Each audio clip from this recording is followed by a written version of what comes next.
السلام علیکم ورحمۃ اللہ وبرکاتہ۔ مولانا احمد بٹلہ صاحب کی آواز میں بہت ہی پیاری کارگزاری۔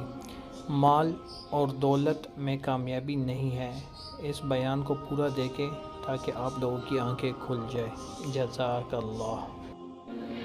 میرے محترم بھائیوں، دوستوں اور بزرگوں، اللہ رب العزت نے سارے کے سارے انسانوں کی ساری کامیابیاں، دنیا کی بھی اور آخرت کی بھی، اللہ رب العزت نے اپنے دین میں رکھی ہے۔ دین پر عمل کرنے والے اور دین پر چلنے والے کامیاب، اور دین کو چھوڑ کے زندگی گزارنے والے ناکام۔ دنیا کے ظاہری اسباب اور دنیا کی چیزیں اللہ تعالیٰ نے اس میں کامیابی نہیں رکھی۔ یہ انسانوں کو دھوکہ لگ جاتا ہے، انسانوں کو دھوکہ لگ جاتا ہے۔ انسان یہ سمجھتے ہیں کہ جتنا زیادہ مال میرے پاس ہوگا اتنا میں کامیاب ہوں گا، جتنی دولت میں نے اکٹھی کر لی میں کامیاب ہو جاؤں گا۔ حالانکہ میرے بھائی دوست بزرگوں، مال سے اور دولت سے کامیابی کا کوئی تعلق نہیں۔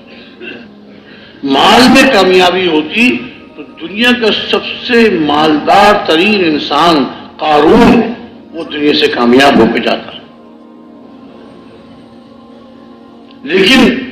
لیکن وہ دنیا سے ناکام ہو کر گیا۔ حالانکہ وہ بڑے مال والا تھا، اس کے بعد بڑے بڑے خزانے تھے۔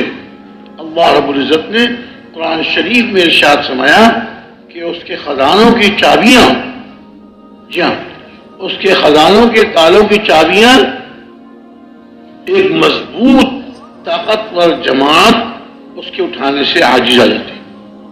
ایک آدمی نہیں، ایک آدمی تو چابیاں کیا اٹھائے گا، ایک مضبوط جماعت بھی اس کی چابیاں اٹھانے سے عاجز آ جاتی۔ جس کے خزانوں کے تالوں کی چابیاں اتنی، وہ تالے کتنے، وہ خزانے کتنے۔ تو اگر مال میں کامیابی ہوتی تو قارون دنیا کا سب سے کامیاب انسان ہوتا۔ لیکن ہم سب جانتے ہیں، ہمارے پیارے نبی صلی اللہ علیہ وسلم نے ارشاد فرما دیا کہ وہ قارون اپنے سارے مال سمیت زمین میں قیامت تک دھستا رہے گا، دھستا رہے گا، دھستا رہے گا۔ کامیاب کہوں گا، دنیا سے ناکام کیا۔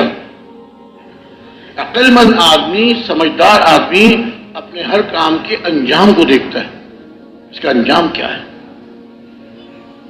کاروباری لوگ، تجارت کرنے والے جب کسی نئی چیز کی تجارت شروع کرتے ہیں تو تجارت شروع کرنے سے پہلے سوچتے ہیں کہ یہ تجارت میں کتنی کامیابی کا امکان ہے، کتنے نقصان کا امکان ہے۔ جس میں کامیابی زیادہ ہو اس کام کو کرتے ہیں۔ نفس اور شیطان، یہ دو ہمارے بڑے دشمن ہیں، یہ انسانوں کو ورغلاتے ہیں اور یہ دکھاتے ہیں کہ تمہاری کامیابی مال دولت میں ہے، تمہاری کامیابی چیزوں میں ہے۔ جتنا مال دولت اکٹھا کر لو گے، جتنی چیزیں اکٹھی کر لو گے، اتنے کامیاب ہو جاؤ گے۔ اور کچھ لوگوں کے ذہن میں یہ آتا ہے کہ ہم کوشش کر کے ہم حکومت میں بڑے افسر بن جائیں، حکومت میں بڑا عہدہ ہم کو مل جائے تو ہم کامیاب ہو جائیں گے۔ میرا حکم چلے گا، اگر میں وزیر بن جاؤں تو میرے حکم سے سب کچھ ہوگا۔ دین کو چھوڑ کر اگر وزیر بن بھی گیا تو بھی ناکام۔ یہ اس کی وزارت اس کے لیے پریشانی اور مصیبتوں کی لانے کا ذریعہ بنے گی۔ ہمارے چینل کو لائک، سبسکرائب اور شیئر کریں اور مزید بیانات کو دیکھا کریں۔ جزاک اللہ۔ صدارت مل گئی دین کو چھوڑ کر، یہ صدارت اس کے لیے مصیبتوں کے ذریعہ بنے گی۔ تو میرے بھائیوں بزرگوں، جس طرح ہم لوگوں نے مولانا احمد بٹلہ صاحب کی آواز میں یہ بہت پیاری کارگزاری سنی، جس میں انہوں نے یہ بتایا ہوا ہے، اور آپ لوگوں نے یہ بیان دیکھا بھی ہوگا کئی بار، مال اور دولت میں کوئی کامیابی نہیں، کیونکہ کامیابی صرف اللہ کے دین میں ہے۔ تو ہمیں دین کا کام کرنا چاہیے اور آگے لوگوں تک پہنچانا چاہیے، اسی میں ہماری کامیابی ہے۔ جزاک اللہ۔